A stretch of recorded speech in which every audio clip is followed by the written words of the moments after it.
everyone. Reflect and Reset with Maria and Gina, but I'm missing Gina today. Gina is not with us, but you know what? We're going to have an incredible show, and I know that she's probably going to be watching where she is. So, partner, if you're watching, I'm going to make you proud today. So today, I have someone that has been working with me through the transformation of my body to get it ready for a body fitness competition. And I want you to meet David. Hey, David. And David was actually in our show not too long ago, about, 3 weeks ago maybe? No, I think it was like a month and a half to almost 2 months ago probably. Yeah. I invited David, and this is how I actually first was introduced to David, who is now becoming one of my favorite people. I'm very, very lucky to be working with David on this journey. Not only do I think he's an amazing trainer, but he's a nutritionist, and he is a philosopher. I love his brain, and we have incredible conversations. So I've decided to take this on and really transform my body. And I was talking to David before our show, and I was saying how we did a photo shoot. He did a bikini photo shoot, and that is the before. And we are actually then now starting the transition of really building my body and my muscles. And you've seen me on all those videos that actually David does. So he is also a video producer for us, which is jack of all trades, this guy is. And I'm having so much fun, but it's serious business because we actually are very focused on form, right? But you know what? I'm saying a lot. I want you to hear from David. David, how is this journey for you to work with me actually? Oh, this transformation. Team transformation. It's been very enlightening. It's not every day. I generally work with general fitness population. So I don't normally get the opportunity to work with somebody who is very, from a physical standpoint, driven. You have a very extensive history with resistance training and fitness. You ran a marathon. I've worked with clients before. I've worked with athletes before, but someone who is a business owner, entrepreneur, mother, and now you want to embark on this new journey. I think it's enlightening. I'm learning a lot, and it's really cool as a personal trainer to work with somebody who's willing to really push themselves. Yeah. And David pushes me. The idea is I'm pushing myself, but the fact that I have somebody that is committed, and I meet David 4 times a week, and we meet at 5:30 in the morning. So, the commitment is very serious. And at 5:30 in the mornings, we are ready to be, we're ready to really take on this journey. And this is a daily, I always talk about daily deposits, how important it is that I see, I think it's 4 weeks now that we're working, three weeks maybe together, and I'm already seeing results of those daily deposits. I'm always talking about how important it is, number one, that you decide on a goal. So I decided on the fitness goal, and then I decided, okay, what do I need to do? How do I educate myself? What kind of support system I need to be able to accomplish my goal? And then is how do we start? So we started, and I remember doing the bikini photo shoot. And what I love about this, it's not, I'm looking at my body as a project. So David and I, when we finished taking the pictures, we're saying, okay, we got to work on the back here. We got to work on this area, the glute. It's an area that for women is difficult, and especially, I'm an open book. I'm 55 years old, so I am transforming this 55-year-old body where I'm going to be completely cut. And I'm going to have to not just, do the exercises and increase in weight. And you guys see the videos. I mean, I'm amazed how much you have me lifting. I'm equally amazed. Just like, what? This woman can lift this much. It's David, you know what I want you to talk about? I remember when I first went, you had me doing pull-ups, which is really hard to do for most people anyway. And I think I was able to do 2 comfortably and then 1 struggling. But I saw you from the beginning taking me through a process of getting to the way that I'm doing it now. So how do you get people to be able to get to do the pull-ups by themselves? Are you asking me in terms of, let's say, somebody who can't do a pull-up? Yeah, like when I started, Right. you know, you had me doing two, but then you had me doing pull-ups on the machine that you sort of, you go and do the you know, that, it was basically like, I feel like you had me through a process to get to the point where you put, then you were helping me, you were assisting me. And this last time, we're gonna post a video next week where you're actually not assisting me, but you put the bullseye, is it? Mm-hmm. Yep, jumping a little bit. Yeah. Just so you can do what are called negatives. There's a principle in exercise physiology called progressive overload, where every single time you're trying to force your body to undergo a little bit more stress, so that it has to extend itself a little bit more in terms of adaptation. When it comes to learning what exercise to do for somebody, first of all, every single session that you come in to see with me, it's an evaluation. Because one day you might be feeling a little bit more tired and you might not be able to perform as well as you did last week. When it comes to how am I going to progress Maria for this particular exercise, I want to see, how are you doing with the basic exercise? So in this case, the basic chin-up. Can you do a basic chin-up? Yes. How many chin-ups can she do? 1, 2. 2's a struggle, all right? If I want her to do 6 to 8 chin-ups, how am I going to get her to do 6 to 8 chin-ups? All right, well, first we need to get her to do more chin-ups at once. So instead of doing 2, let's regress the movement a little bit, figure out something that's a little bit less difficult but still demanding, where you can do more repetitions. And what I come to do is I take one of the cable, there's a cable machine, a cable tower with the 2 arms, put the handles there, bring the arms down a little bit lower, your feet are on the ground, and you just lower your body, your feet are on the ground, and you're giving yourself a little bit of support and assistance with your legs. Now, using this variation, we have to rely that you're being honest with yourself and challenging yourself, right? Because you can definitely be a little bit deceptive in terms of how much assistance you're giving yourself. But because you can control how much assistance you give yourself, you can make it as easy or as difficult as you want it. And the reason I have you on the cable machine is because the handles aren't fixed. It gives your wrists, your elbows, your shoulder freedom of motion, rather than when you're on a bar, your arms and your elbows, your wrists and your shoulders are locked into that place. And if somebody has a muscular imbalance like yourself, I know that you've had shoulder issues in the past. I have rotator cuff tear on both shoulders. We have to be very mindful of that. Having those separate handles that are detached from each other, giving your joints independent movement and range of motion, will take the stress off the joints and more onto the muscle, and also like the grip and everything like that. So we're working your way up from there, and then eventually we take you back over. Eventually we alternate between that and doing the freestanding and unassisted chin-up, just to kind of evaluate every once in a while. Yeah. Yeah. I do enjoy the fact that, you know, I've seen how you gradually are pushing me harder and harder every time. And the last workout, I said to you, wow, I was sweating. And when you had me doing the push-ups, and then I'm doing, at the end, I was really, really pushing myself. And it feels so good when you see yourself lifting, you know, a little bit of weight, and then you are, every week you feel stronger and stronger. But one thing that I noticed is that at the beginning, and I was telling you, like, my body was, I was tired. And normally, I'm like, this is definitely an adjustment. So when you're lifting, what is the difference between lifting, what I'm doing right now, and actually just doing cardio? When somebody asks, all right, let me try to address it this way. When it comes to resistance training, a lot of people have this misconception that they should lift or resistance train to lose weight or to lose fat. And I agree to a degree.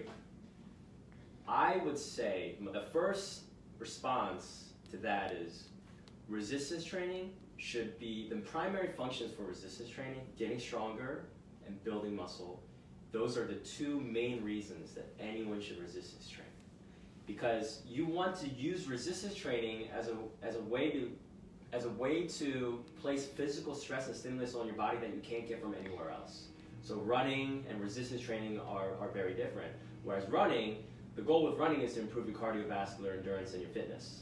Meaning your ability, your heart's ability to pump blood, oxygen, turnover, those types of things. Whereas resistance training, you're training the musculoskeletal system, the tendons, joints, the ligaments, and your ability to produce force. That's the difference.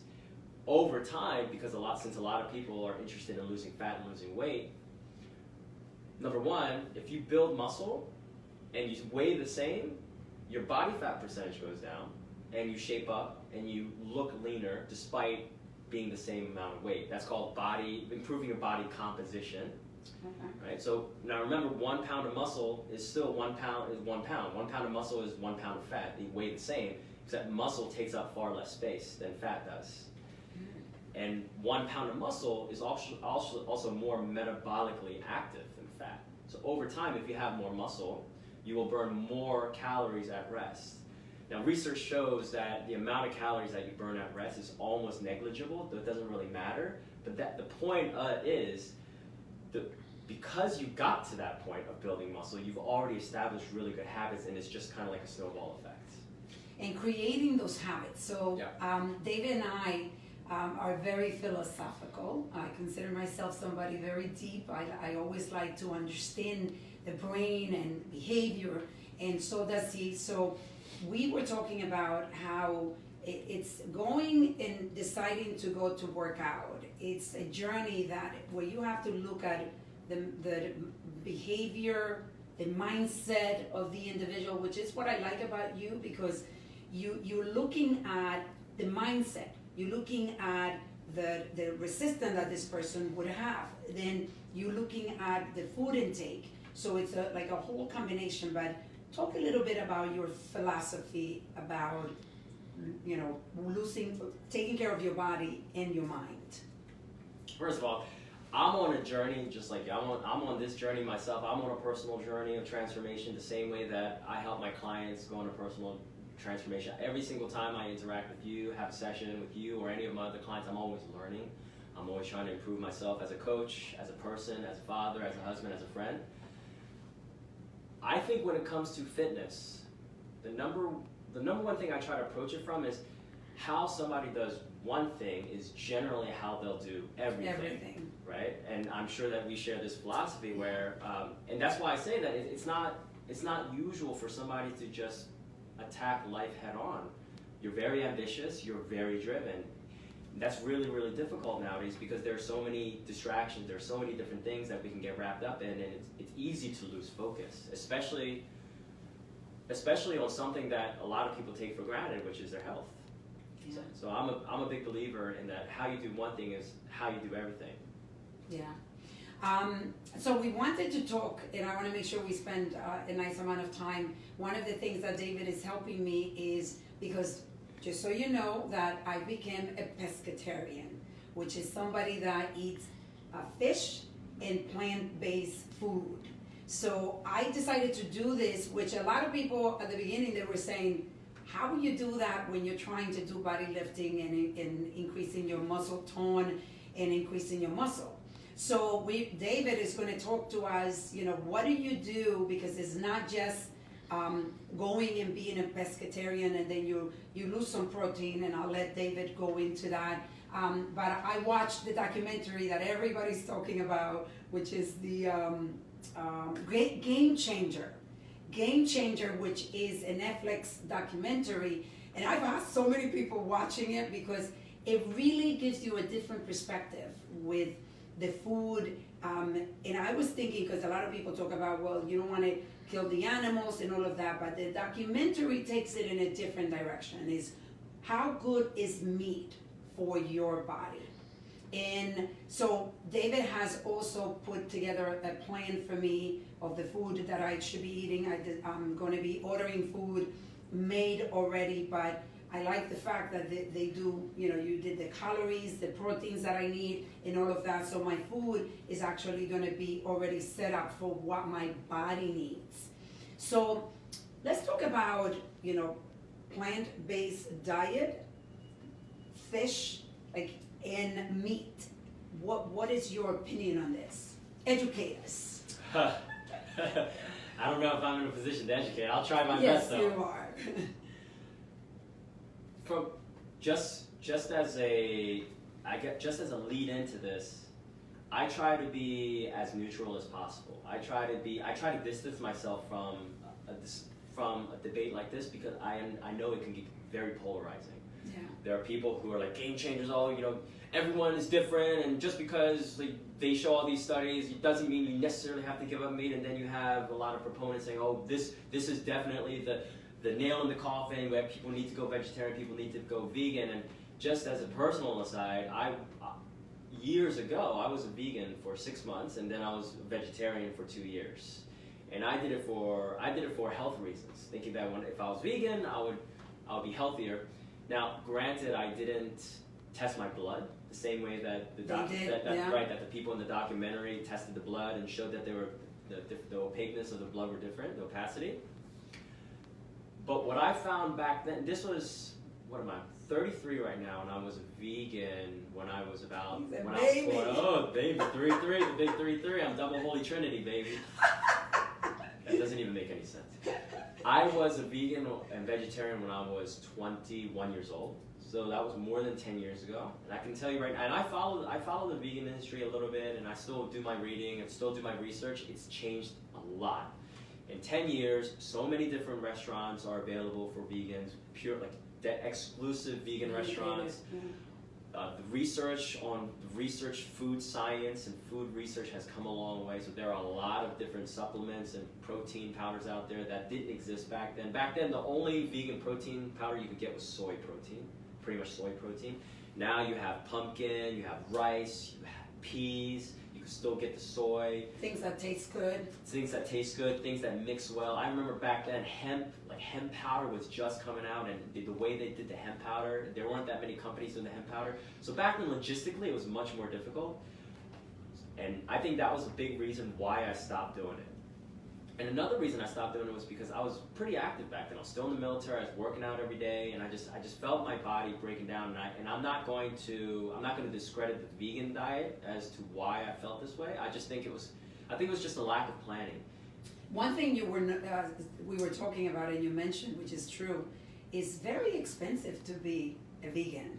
It was way more expensive back then. It's a lot more affordable now simply because there are more choices. Yeah, right? But I know because my daughter became a vegetarian too, so I spend more money now as a vegetarian. Yep. So I guess those are more the logistical. Those are more the logistical points and aspects of veganism and vegetarianism. From a health perspective, I think it's difficult because this game changers is very, it's very, how do you say it? The information and the knowledge and the emotional response from game changers is very valid because they actually did the blood, and the blood tells a lot. The blood doesn't lie according to a lot of research. Then again, there are free living populations in the world that eat meat. And some of these populations are extremely healthy, free of chronic lifestyle preventable diseases, live to be centenarians, Okinawans, South Koreans, some populations in the blue zone, Mediterraneans. The Mediterranean diet has moderate amounts of fish, very low intake of meats, and red meats, and wine intake, and that's considered by U.S. News and Health to be the number one diet, the number one healthiest diet. And I think right now they're starting to get to the point where they're looking at how vegan and vegetarian diets are going toe-to-toe with a lot of these other diets and see how they fare. And there's a lot of research out there. One of the trailblazing books on veganism is called the China Study, and that's been out for probably 20 years. Oh, wow. And that was a big study done in free living populations in China, where they looked at how vegetarian diets versus meat diets and on cancer rates. And they looked at people, they looked at the way they ate, they looked at geographical location, and they also looked at how certain proteins affected rodents and cells. So from a health standpoint, I don't know, I guess it's hard for me to make a firm recommendation. The only way that you can truly, I guess find out is to test your blood, to test your cholesterol, to test your blood sugar. Number one, look at your see how you feel. Right, see how you feel, because that's what we do. We look at, okay, how are you feeling today?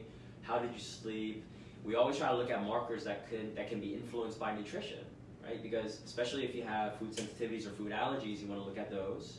If you're free from allergies and sensitivities, most likely you're not going to feel a discernible difference between being a vegetarian, vegan, pescatarian, and an omnivore. Then we look at performance, and right now you're young enough where you're not going to experience any of the detrimental effects of the diet disparities. Yeah. Right? We'll have to wait for maybe 20 years.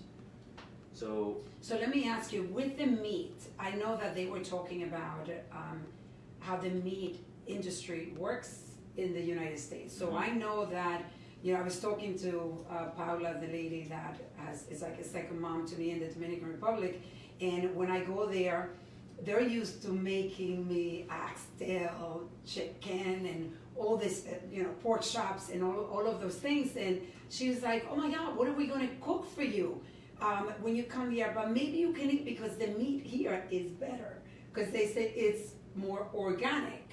So what do you think of that? Because I've always been concerned about the fact that the meat, that industry, there is a lot of hormones that are given to the animals, and that what they eat and how they're treated is exactly what we're getting. What is your thought on that? Unfortunately, I can't. I'm unable to speak on some of the farming practices, simply because the information that you see may not be the information that's actually true. Yeah. Whether it's because maybe I'm going out on a limb here, or maybe this is a little bit too political. I would say that the agriculture industry is pretty big. I would say it's big. They have dedicated lobbying organizations, the meat industry, the poultry industry, the egg industry, the dairy industry. They're all very big companies, and I don't know. There may be some dishonesty out there. If they label something organic, maybe it is organic, but you can also have organic pesticides, right? So you can have organic pesticides, or you can have synthetic pesticides. It really depends. I think there are a lot of nuances, like law, right? You can read in between the lines, and there are various ways to get around certain labeling and it's hard to regulate a massive industry like the agriculture and food industry, especially in the U.S., since the U.S. consumes so much. Yeah, so much meat. Right. I do know that in European countries, in Europe, France, Germany, in the North American country, Canada and Australia, they have different food regulations, and they're a lot more strict in terms of their food regulations. I don't know the details of the food regulations, but I know that it's not uncommon to see raw grass-fed milk being served at restaurants or sold in stores in Europe, whereas a lot of states disallow that. It's illegal to sell raw milk in the U.S. in certain states in the U.S. I remember when I lived in Pennsylvania. I don't know if they changed the law in Pennsylvania. Let's say like 10 years ago, it was legal to purchase raw milk for pet consumption purposes. So I could go to a store and purchase raw milk for pet consumption purposes, and I can go to farms. There was a farm that was right down the street from where my parents used to live, and I used to open up the fridge, grab the raw milk that they milked that morning, and just put money in the jar. I don't know. I'm not sure that people have access to that, but why is it? The raw milk. The raw milk. Because I remember in the DR, that's how we were raised. So it was raw milk.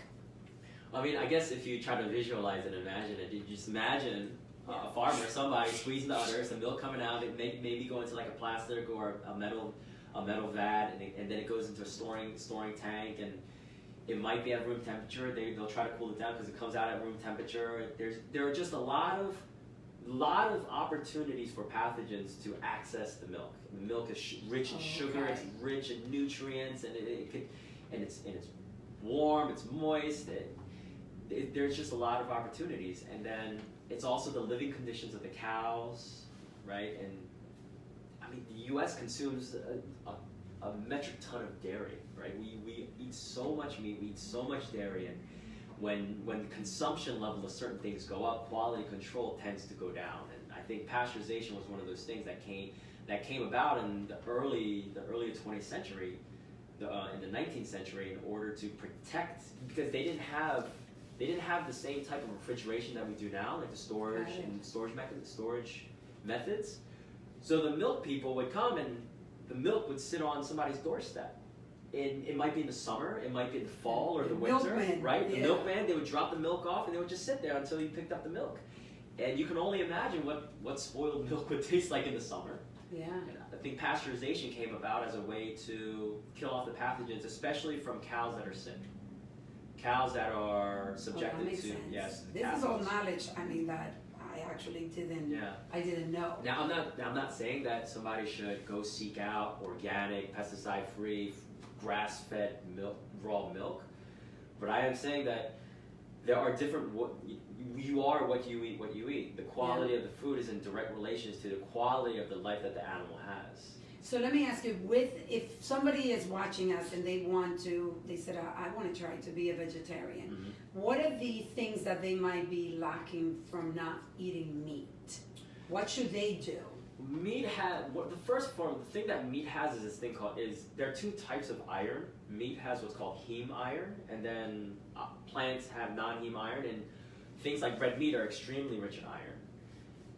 They could be missing out on iron, but if somebody's taking a multivitamin, they might not need to take that iron, or if somebody's eating enough plant protein or plants, they might not need iron, because it's not like non-heme iron isn't absorbable. It is absorbable, but heme iron from meat is much more bioavailable. The body can absorb it easier. And then, of course, there are different ways that somebody can more readily absorb iron. If you take vitamin C, the iron will get absorbed a lot easier. Other things that they might miss, B vitamins, that's a very common one. B vitamins are very rich in meat, pork, chicken, and fish. So vegetarians might be missing out on that. But B vitamins are dirt cheap supplements. You can get that very easily. You can get a full spectrum B complex, very easy. And if somebody doesn't have sensitivities or allergies to wheat or gluten, a lot of breads and grains are fortified with B vitamins. So you don't really, and they're fortified with iron too, so it's not like you're not getting any of that stuff. You can eat rice and beans, so definitely this works for me because I love rice and beans. I wonder why. I like rice. I like rice. So the funny thing is that when we were in the Dominican Republic and the poor people's meal, it didn't include meat. So I'm going back to my roots. I grew up on white rice, one raw egg, and soy sauce. The white rice was hot enough to cook the eggs when you mixed it all together. And that's what I'm doing. I'm actually adding. So I'm getting very creative with the food that I'm taking, and definitely I have to say that I don't feel a lot different. From I just don't have any meat, and I think I realized that maybe for me it was also a little bit easier because I wasn't a meat lover. It wasn't like I have to have that steak, or the chicken, whatever it is. I do miss the buffalo wings because I did, like the buffalo wings. But I feel that after watching the documentary, for me, what I realized is that I really don't want to take a chance with rheumatological, diseases and all of that. And for what I read, what I was able to get from the documentary, that could be an issue, right? And I'm like, okay, let me try to eat cleaner. I definitely have to go through a transformation of eating even better than I'm eating right now. I send David a picture of my food every day of what I'm eating, because the idea is once I start getting to the place where I'm getting closer to the competition, I am going to, I'm assuming I'm going to have to really change the food intake. Is that right, or am I assuming this? Maybe a little bit. We would probably up your cardio a little bit more than changing your food intake first, because you want that energy to come in. I would much rather see you burn more calories through low intensity, boring, steady state cardio. And I got the roar, so I'm going to be rolling. And I would have you walk on a treadmill on a 15-degree incline at 3 miles an hour, and that'll burn 600 calories in 1 hour. You can go watch a TV show, you could read a book, listen to an audiobook, burn 600 calories just like that, while your food intake stays the same. Wow. Next time I'm going to bring him to talk about fasting. We didn't get to be able to talk about this, which is something that I love, 16-hour intermittent fasting. But next time, so David is going to be in our show once a month, and you're going to be able to ask him any questions you have. But in the meantime, actually, if you have any questions for David, you can send us a messenger, or you can put it here on the show. So we want to say thank you, we love you, and we'll see you next Wednesday. Bye-bye.